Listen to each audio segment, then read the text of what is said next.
Isekely ihany no mba mamiko faniriko hatriny be masoandroko fifaliako ka tsy mety ho atiko.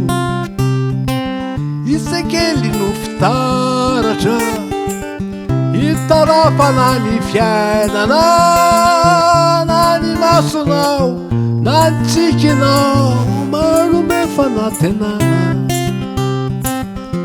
Mba omeo sary ataoko ambany ondana iatsona ny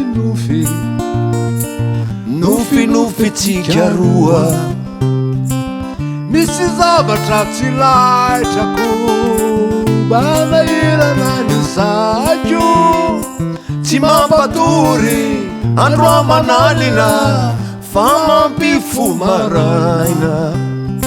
Tsy maintsy hianatra maraina mboly verina ny hariva be hitsena sy anatitra sao misy manadala.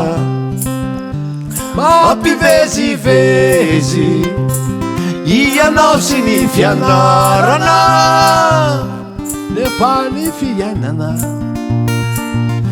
tsy vita ny fitiavana. Isekely nefa tsy foko na de mampijaly foana.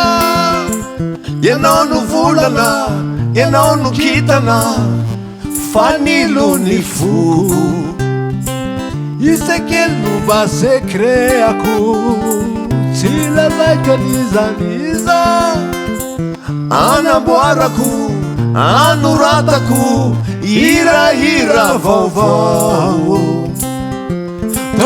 Voninkazo mbola ela vao halazo ilay fitiavako ny fitiavako anao.